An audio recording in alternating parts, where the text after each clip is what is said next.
How's it going, everybody? Greg here of Gregarious Media, here to bring you my personal top 10 list of the most disappointing albums of 2017.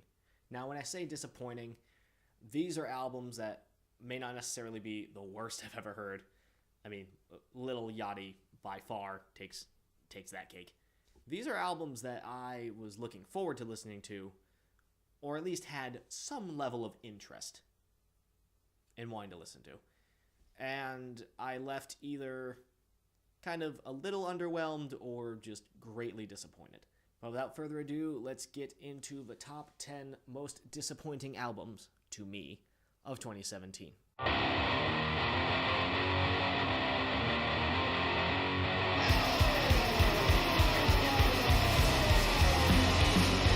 At number 10, we got Gorillaz Humans. This was the first album in 7 years that the Gorillaz have released, their last one being The Fall in 2010. An album that I admit I don't really have a lot of memory about. If I don't remember it, it's probably not a good sign. I was kind of intrigued to see what Gorillaz would do since it's been 7 years since the last Gorillaz album. And I left this album feeling a little underwhelmed. The problems of this album lie in the severe amount of inconsistency and the feature choices, not so much in who they have as features, but where they're putting the features on the production. This album is sonically all over the place, and while there are good moments, unfortunately, for every good moment, there's a worse moment. And while I would love to think that, oh, well, the good and the bad even out, unfortunately, it's good, and then there's worse. And unfortunately, there's more worse than there are good. I think if they cut down a lot on the track list here, because they also have a few skits that don't really make much sense. If they had put the features in different areas, maybe this would have been better. But overall, I just left this album, even after a few listens, pretty underwhelmed, unimpressed, and just didn't really care for all that much. At number 9, we got Wolves by Rise Against. Now, I liked Black Market. I thought it was a good album. I think it was one of their weaker albums, but it wasn't bad. I'd still give it maybe like a 3 out of 5, or based on the Fantano scale, at least a light 7. There was enough highlights on Black Market that I could appreciate it, even if the production I thought was a little bit too polished up at points. And unfortunately, Wolves takes that production polish and ramps it up even further, which unfortunately makes this album have almost no bite to the instrumentation at all, which is a little ironic considering it's titled Wolves and the incredibly edgy album art. Now, it's not to say that most of these songs are bad. In fact, there are some decent Rise Against songs on here. In fact, I think lyrically, this album was stronger than Black Market at moments. Unfortunately, the instrumentation just sounds like pretty typical Rise Against, kind of more like B-sides to the Black Market. They just didn't excite me as much as, previous Rise Against albums. There are plenty of tracks on Appeal to Reason and Endgame that I found were pretty okay, but I could still find some excitement in those over most of the tracks on Wolves. So hopefully Rise Against follows this up with a little bit more of a aggressive album, at least in terms of production, where it has a little more bite and a little more rawness to the performances. But this one is a pretty skippable album. It's passable for Rise Against, but it's pretty skippable. At number 8 of disappointing albums, we got Beck with Colors. Now, Beck is one of my favorite artists ever. Odelay is one of my favorite albums ever, including Midnight Vultures, and even his early to mid-2000s stuff was really good. I love the shit out of Sea Change. Unfortunately, what was the album? Morning Phase. Basically, Morning Phase was, hey, remember Sea Change? Let's try that again. And unfortunately, Morning Phase was pretty underwhelming. But I thought, okay. When I heard Wow as a single, I thought, okay, well, this is Beck trying something a little new, and this is Beck over some trap beats, which is really interesting. It was a pretty absurd, but kind of more pop-oriented trap beat. So I thought, okay, this is kind of interesting. And I'll admit I didn't really keep up with the singles all that much. So I listened to this album front to back, and unfortunately, while this is more of a approach that Beck is familiar with, unfortunately, he tries to hop on too many trends instead of making trends, which is kind of what Beck was known for. And this album just sounds bland. For an album called Colors, this kind of is bad. Like, there's not a lot of color. It's pretty dull shades of colors. God, I graduated from visual communications and I can't even make a color pun here. I really need to start writing scripts. It tries to be a little bit dancey, sort of like Midnight Vultures, but Midnight Vultures incorporated with more funk and electronic rock, which worked extremely well. And unfortunately, where it tries to translate with more modern pop and trap elements, but with Beck's own little quirky approach, unfortunately just comes off really awkward and unappealing. I'd kind of have to give Beck a pretty low score on this one. The oddball approach that he tries to go back to just doesn't work here. It falls pretty flat. I'm hoping Beck kind of comes back with a more interesting album, but considering how long he's been in music, I'm perfectly content with where his discography's at. I just prefer that he doesn't come out with another disappointing album after Morning Phase was bad, this was bad. I'd prefer that he doesn't follow this up with something worse. At number 7, we got Prophets of Rage's self-titled. Now, Prophets of Rage is Rage Against the Machine minus Zach, but replaced with Chuck D of Public Enemy and Be Real of Cypress Hill. Now, in theory, I should like this. I like Public Enemy. I like Cypress Hill. I love Rage Against the Machine. So what could go wrong? Virtually every fucking thing with this album. This sounds awfully bland. This sounds like watered down Rage Against the Machine with watered down Chuck D and a watered down Be Real, who have all addressed political topics so much better than this. This is just a little too try-hard of an album to be taken seriously, which honestly sucks because I do still enjoy all these artists on their own respective projects. But as this supergroup collective just falls incredibly short. Next on this list, we have Arch Enemy's Will to Power, which is the follow-up to 2014's War Eternal, with their new vocalist. And War Eternal was a pretty solid album, a very good start with the new vocalist. And my roommate actually had it on vinyl, so I had to listen to it no matter when I walked in. However, it was a good album, so I was okay with that. Unfortunately, with Will to Power, it essentially tries to act almost as like a sequel to War Eternal. There's not really any experimentation outside of one song that incorporates some clean vocals, which are pretty nice. But overall, this sounds like B-sides to War Eternal, and not good ones. Like, these were ones that were cut from the previous album because they were pretty dull and bland. The solos were okay, the lyrics were pretty fucking awful on some songs here. And, I mean, The World Is Yours is... I get what it's trying to do. It's trying to be positive. It's trying to be uplifting. But it just sounds so fucking awkward. Honestly, there's not a lot I can say about Will to Power that hasn't already been said. Some people find this album to be just as good, if not better, than War Eternal, but I would have to disagree. So now we're in the top 5 most disappointing albums, for me, of this year. So what's at number 5?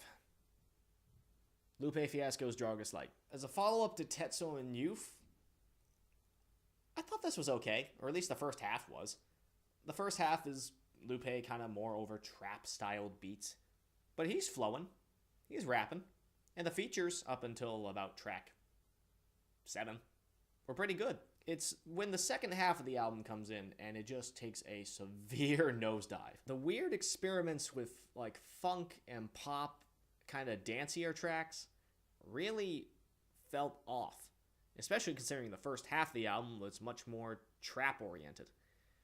So then suddenly he's hopping on more funk, dancey shit, and then some pop shit with that phone song.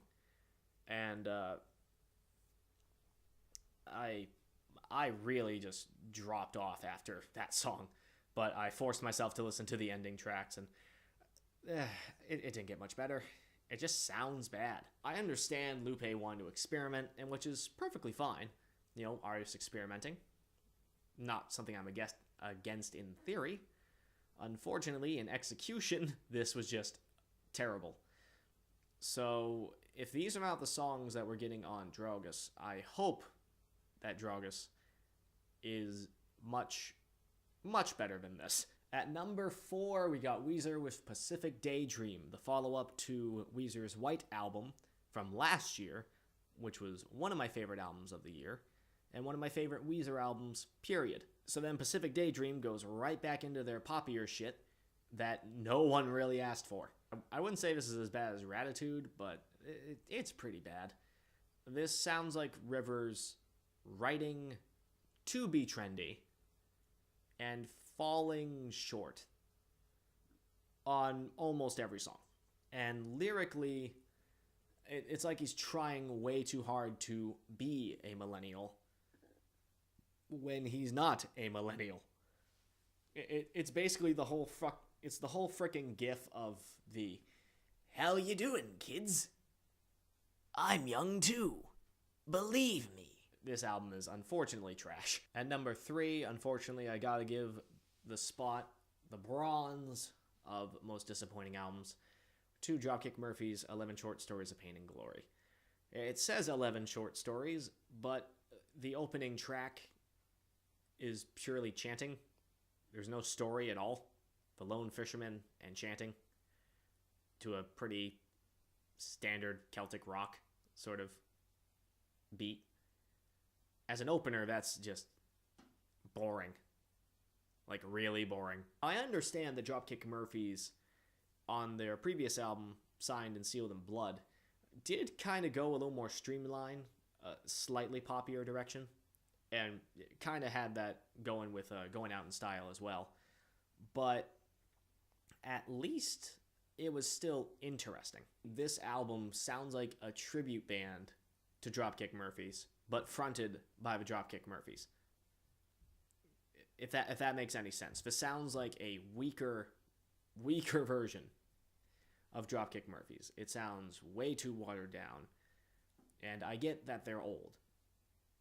They're not the young punks that they used to be. This isn't Warriors Code. This isn't even the more oi-oriented albums that they were in before. But this album is just weak. Lyrically, it's on a lot of stuff that they've already tackled and have done better. Instrumentally, they've done a hell of a lot better. Overall, this album just has really nothing going for it. It's just kind of there.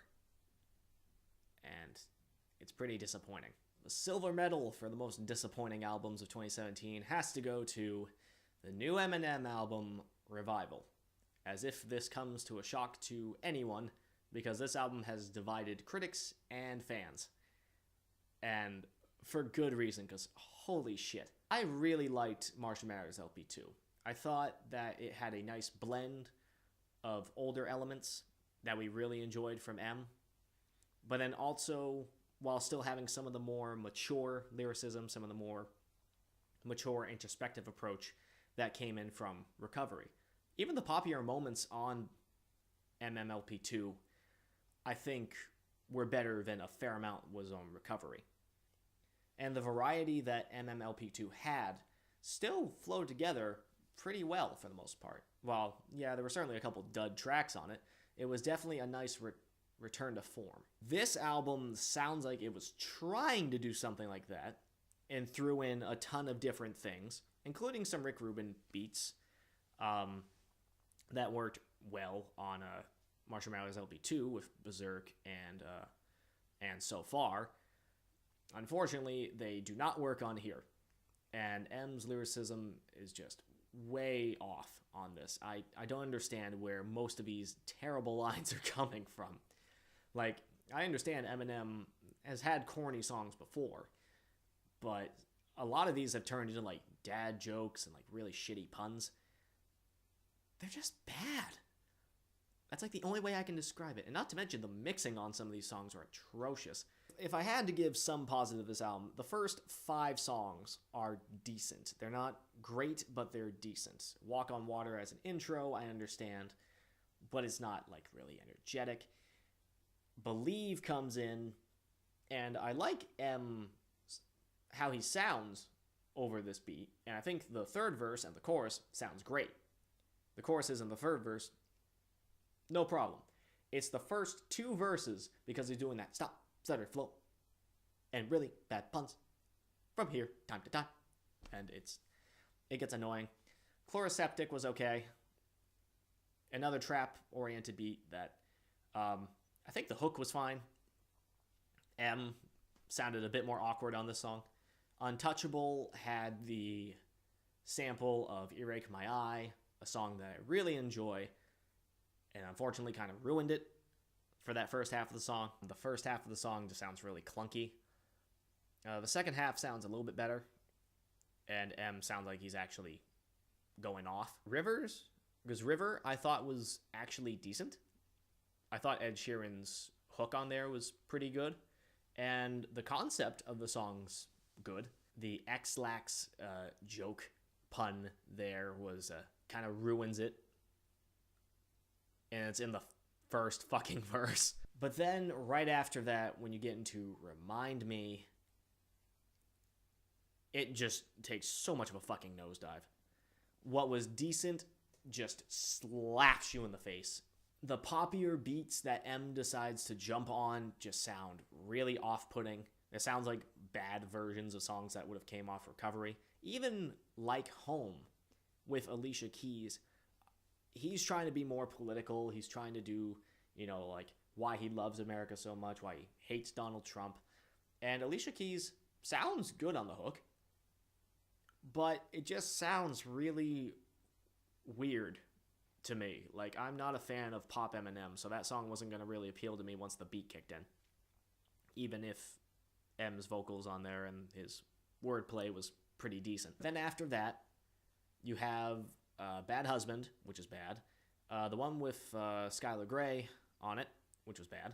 You have Framed, which sounds like it's trying to be old Eminem, and then the hook comes in and kind of ruins it. You have Offended, which I think has some of M's better verses and flows on the entire album.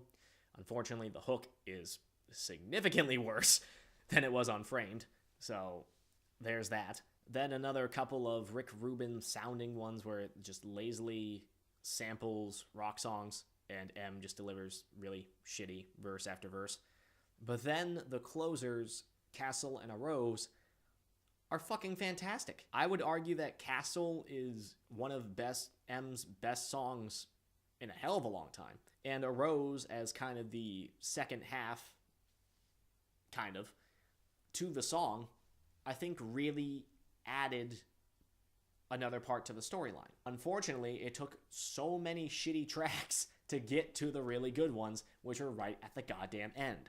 19 tracks, and the majority of them are shit or decent. Or decent to complete shit, to some shit, and completely shit again, and then to great, right at the end. M either needs to retire or he needs to really get his shit together, because we do not want Recovery Part 2 or Part 3. We don't want Recovery. Or at least the majority of us don't, I don't think. Maybe I'm just speaking for myself, but I don't want Recovery. And number 1, the gold for the most disappointing album. Rest in peace, Chester Bennington, but my God, One More Light by Linkin Park is easily their most synthetic. It's just atrocious. It makes me sad. That's the last one that we have with Chester Bennington alive, and it actually makes me even angrier that this is the last one that we have with Chester alive. Because we all know Linkin Park. We all know that they can do better than this. They've tackled pop before, but without abandoning the rock elements. I mean, Living Things is probably my least favorite Linkin Park album, aside from this one. And there were still enough redeeming qualities on it that even when they tackled more pop-oriented elements, it was still, there were good guitars, and the drums sounded like there was, some balls to the songs. There were some balls to the songs. There's nothing on this album that really incorporates any form of rock.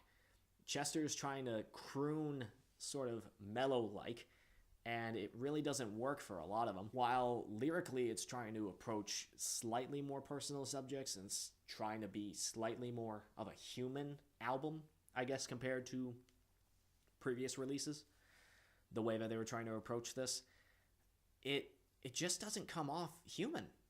It comes off like other pop artists have done this before, and to be perfectly honest, a little bit better than how anyone was on this album. With the lead single, Heavy, the featured artist sounds more in place than Chester does.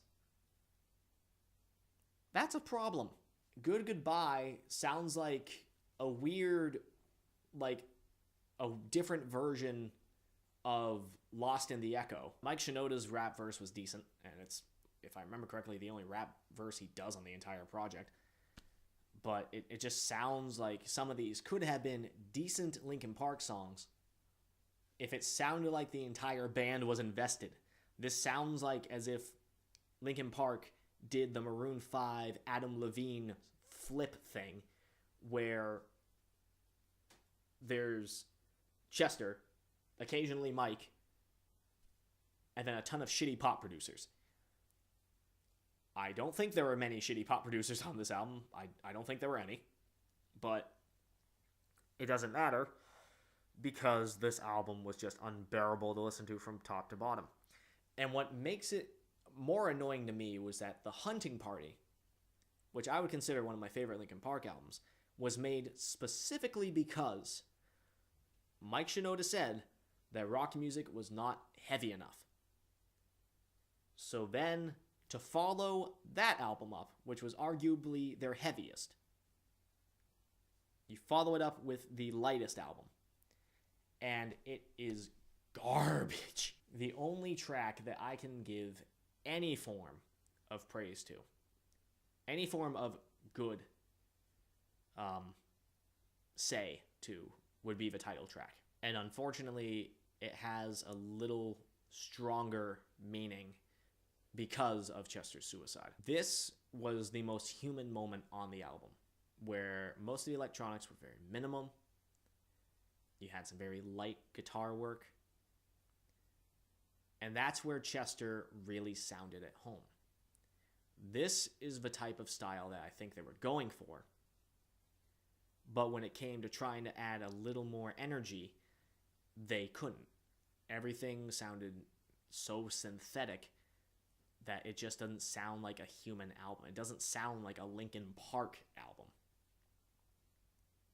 But this is the last one that we have with Chester alive. And that makes me sad and frustrated. Again, rest in peace, Chester. And I hope that, Linkin Park, in whatever they decide to pursue next, they do well. But it cannot be a repeat of One More Light. It cannot be this album. That does it for my top 10 disappointing albums of 2017.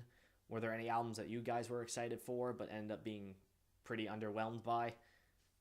Comment down below, like, subscribe, the shtick. And I'll see you guys next time.